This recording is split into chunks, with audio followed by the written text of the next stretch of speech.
पिछले एपिसोड में हमने देखा था कि घोच, ग्रे एंड चार्मी का एंट्री होता है एंड वो मदद करते हैं वेटो से फाइट करने में। उसकी मदद से आस्था वेटो के अंदर अपनी एंटी मैजिक स्वॉर्ड को घुसा देता है, अपनी तलवार उसके आर पार कर देता है। सब लोग खुश होते हैं कि ये हम जीत गए, हमने कर दिखाया। तभी हमको पता चलता है कि वेटो ने आस्था को अपने शरीर में जानबूझकर वो तलवार घुसाने दी, जिससे वो आस्था की एंटी मैजिक स्वॉर्ड को छीन सके। सिर्फ एंटी मैजिक स्वॉर्ड ही उसका सामना कर सकती है, एंटी मैजिक स्वॉर्ड ही उसको हरा सकती है। इसलिए उसने अपने ऐसे हिस्से में तलवार को घुसाने दिया जहाँ पर तलवार लगने पे वो मरे ना। वेटो कहता है, तुमको क्या लगा था तुम कमजोर इंसान मिलके मेरे को हरा दोगे? मुझे पता है कि एक बार जब तुम सारी आशा खो देते हो तो तुम सबके अंदर एक अचूक निराशा पैदा हो जाती है। वेटो जोर लगाता है और आस्था को उसकी एंटी मैजिक स्वॉर्ड नहीं लेने देता। आस्था बहुत खूब ताकत लगाने पर भी वेटो से वो अपनी तलवार वापस नहीं ले पाता। आस्था का एक हाथ भी टूट जाता है। आस्था जोरों से चिल्ला रहा होता है, वेटो कहता है, हाँ चिल्लाओ और जोरों से चिल्लाओ। आस्था जमीन पर गिर जाता है। वेटो कहता है, मैं यही तो देखना चाहता हूँ, चिल्लाओ। वेटो कहता है, तो कैसा रहा ये? मैं तुमको एक और बार खड़ा होते हुए देखना चाहता हूँ, अभी हार मत मानो, खड़े हो जाओ। आस्था फिर से खड़ा होता है ये बोल के कि मैंने अभी हार नहीं मानी है, I am not done yet. ये देख बाकी लोग भी लड़ने के लिए तैयार हो जाते हैं और वेटो अपने पूरे गुस्से में आस्था पे हमला करता है, पर वेनेसा एंड फिनरल उसको अपने मैजिक से वापस खींच लेते हैं अपनी तरफ और बाकी के मेंबर वेटो पे अटैक करने की कोशिश करते हैं। जैसे घोच एंड नोएल उस पे हमला करते हैं, जिसका उस पे कोई असर नहीं होता है। फिनरल पूछता है, तुम ठीक तो हो ना आस्था? आस्था एकदम सीरियस होता है। वेनेसा सोचती है कि इस लड़के में दम तो है, ये हमसे एकदम अलग है। ये लड़का बिना कोई मैजिक के पैदा हुआ, जबकि इस पूरी दुनिया में जादू के सिवाय और कुछ नहीं है। लेकिन शायद भाग्य के देवता ने, भगवान ने इसको जादू नहीं दिया हो, क्योंकि ये है ही ऐसा। जो भी हो, ये लड़का बड़ी चीज करने के लिए बना है और हमको इसकी मदद करनी होगी। हमको इसको फाइट करने देना चाहिए और इसको गाइड करना चाहिए। वनेसा अपने थ्रेड्स आस्था पे लगा देती है। एक हाथ आस्था का टूट गया था, उसको अपने थ्रेड से सपोर्ट करती है। फिनरल रोने लगता है आस्था को देखकर। वेनेसा कहती है, फिनरल तुम तैयार हो? वो कहता है, हाँ मैं कर सकता हूँ। एंड आस्था अपनी दूसरी तलवार को उठा के वेटो से फाइट करने के लिए तैयार हो जाता है। आस्था पे दो तलवार होती है ना, एक तो वेटो के पेट में घुसी हुई है और एक जमीन पे पड़ी होती है। वो जमीन से उठा के वेटो की ओर बढ़ता है। वेटो कहता है, वाई तुम पूर्ण निराशा क्यों नहीं हो? आस्था कहता है, मेरे पास टाइम नहीं है ये डिस्पेयर होने का। मैंने अपने एक दोस्त से वादा किया था कि मैं हार नहीं सकता। तुम और तुम्हारा ये डिस्पेयर मेरे रास्ते में आ रहा है। वेटो भी तैयार हो जाता है आस्था से लड़ने के लिए। आस्था की मूवमेंट इतनी तेज होती है कि वेटो उसको फॉलो नहीं कर पाता। फिनरल के स्पेशल मैजिक एंड वेनेसा के थ्रेड की वजह से आस्था इतनी तेजी से इधर उधर हो रहा होता है। डीमन ड्वेलर स्वॉर्ड वेटो के पेट में घुसी होती है और वो बहुत तेजी से उसका माना ड्रेन कर रही होती है, क्योंकि डीमन ड्वेलर स्वॉर्ड उसकी फिजिकल एबिलिटी को कमजोर कर रही थी। क्योंकि वो एंटी मैजिक स्वॉर्ड इसका माना चूस रही थी, इसलिए वो निकाल देता है उसको अपने पेट में से, अपने शरीर में से, और कहता है, मैं हार नहीं सकता तुम इंसानों से। आस्था कहता है, तुम हार ही तो रहे हो जब से। तुम बहुत कहते हो ना डिस्पेयर डिस्पेयर, ट्रू डिस्पेयर। क्या अभी तक हम में से किसी ने हार मानी? अभी तक कोई भी निराश हुआ? तुम सबके अंदर निराशा डिस्पेयर देखना चाहते हो ना, पर तुम नहीं देख पाए। इसका मतलब तुम हार ही तो रहे हो। आस्था वेटो पे खूब तेजी से हमला करता है एंड वेटो भी आस्था पे करता है, पर इधर आस्था जमीन पर गिर जाता है और वेटो का अचानक से एकदम जादू कमजोर पड़ जाता है। वो एक दूसरे पर हमला करते हैं, पर वो एक दूसरे से टकराए या नहीं वो हमको नहीं दिखाया जाता, और अगर दिखाया भी जाता है तो मेरे को समझ नहीं आया। आस्था हमला करता है वेटो पे और वो वेटो के करीब जाने की जगह दूसरी साइड जाके जमीन पर गिर जाता है। एंड देन वो दोबारा से उठता है ये बोल के कि मैंने अभी हार नहीं मानी है। वेटो को आस्था के अंदर कुछ दिखाई देता है। क्या दिखाई देता है वो लोग आप भी स्क्रीन पर देखिए। ये वाला डीमन दिखता है। फिर हमको फिर से वही बताया जाता है जो हमको पहले से ही पता है। 3 लीफ क्लोवर रिप्रेजेंट करती है फेथ, होप एंड लव को। 4 लीफ क्लोवर गुड लक को दर्शाती है एंड 5th लीफ क्लोवर में खुद एक डीमन बसता है। आस्था के पास भी यही 5 लीफ क्लोवर है। वेटो कहता है, आस्था भी मेरी ही तरह है। एंड देन वो कहता है, नहीं वो मेरी तरह नहीं है, वो कोई बीस्ट नहीं, वो तो एक डीमन है। वो एक डीमन है जो निराशा को भी खा जाता है। वेटो और आस्था दोनों में फाइट होने लगती है। आस्था फिनरल और वेनेसा के सपोर्ट से इतनी तेजी से मूव कर रहा होता है कि वेटो उसको फॉलो ही नहीं कर पाता। आस्था वेटो पे कई सारे स्क्रैचेस मार देता है, एक के बाद एक, खचा खच खच खच खच, एंड लास्ट में एक बड़े से फाइनल अटैक के साथ उसको हरा देता है।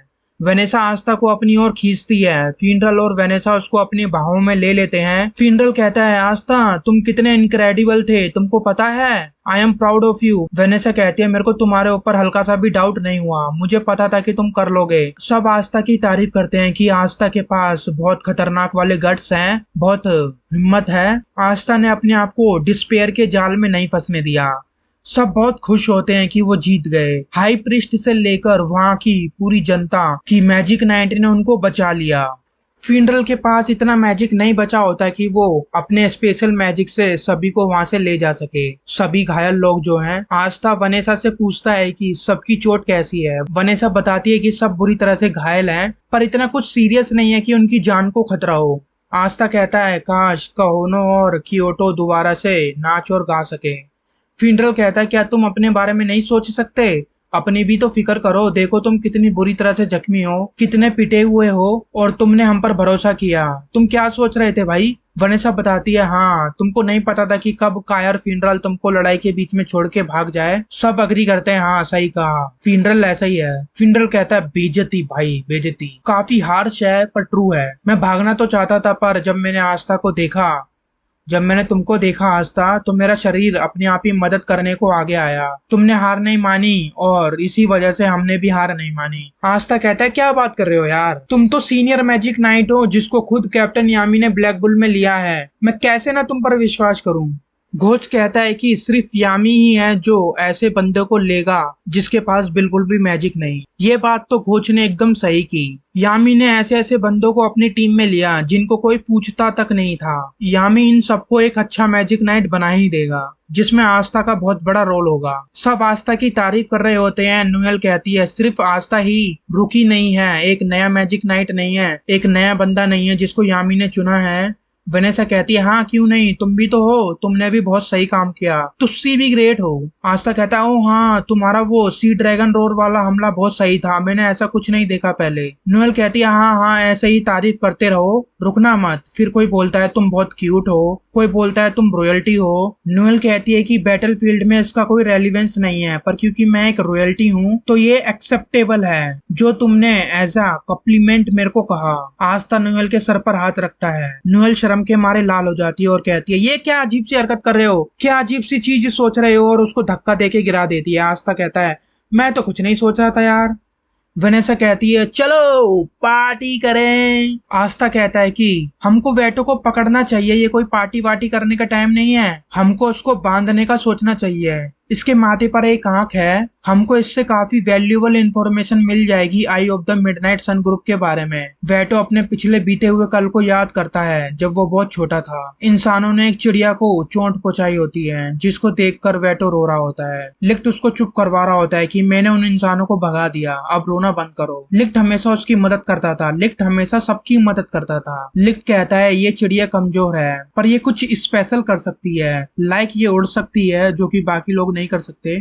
हम भी बिल्कुल वैसा ही हैं, हम कुछ स्पेशल टाइप का मैजिक यूज कर सकते हैं और वो इंसान लोग नहीं कर सकते, और वो इंसान हमसे चिढ़ते हैं और वो हमसे ये मैजिक यूज करने की क्षमता को लेना चाहते हैं, पर एक दिन हम इंसान और एल्फ्स लोग एक दूसरे को समझ पाएंगे।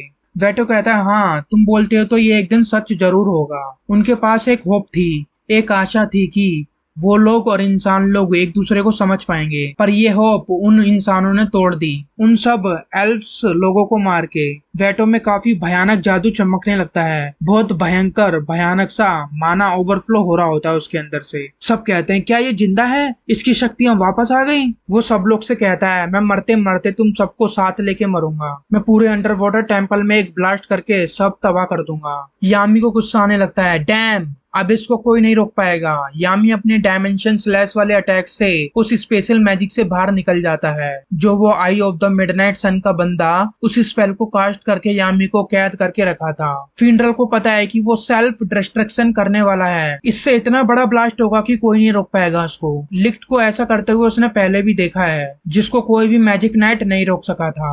वेनेसा का थ्रेड जलने लगता है, वो उसके करीब नहीं जा सकते, वो लोग वेटो के करीब नहीं जा सकते। आस्था कहता है, हे हम कुछ नया नहीं करने वाले, शांत हो जाओ, और मेरे को उसके करीब भेजो। फिनरल कहता है, पागल हो क्या, इससे कुछ नहीं होगा। फिर कहता है, सॉरी, इग्नोर करो जो मैंने अभी कहा, हमको कुछ तो करना ही होगा, हमने इतनी मेहनत करी, हमको यहाँ से बाहर निकलने का कोई ना कोई तरीका तो ढूंढना पड़ेगा। वनेसा कहती है अगर तुम फिगर आउट कर लो इससे बचने का तो मैं तुम्हारे साथ डेट पे चलूंगी। घोच भी कहता है हमको कोई ना कोई तरीका तो ढूंढना पड़ेगा, कुछ तो करना होगा, मेरे को कोई चीज मरी से मिलने के लिए नहीं रोक सकती, मैं इधर नहीं मर सकता। चार्मी कहती है हाँ इसको हरा के मेरे को बहुत सारा खाना खाना है। ग्रे कहती है मेरी तो फट रही है पर मैं अपना पूरी कोशिश करूंगी। सब तैयार हो जाते हैं वेटो से फाइट करने के लिए। फिर उधर आता है यामी। यामी की एंट्री होती है उधर, सबका रिएक्शन यामी आ गया हमको बचाने। नोएल कहती है तुम कहीं कैद थे क्या अभी तक। यामी बताता है आई ऑफ द मिडनाइट सन का एक बंदा अपना स्पेशल मैजिक करके बैठा था, मेरे को बाहर नहीं आने दे रहा था, फिर मैंने फोर्स का इस्तेमाल किया बाहर आने के लिए। आस्था कहता है क्या तुम पहले नहीं आ सकते थे बल का इस्तेमाल करके।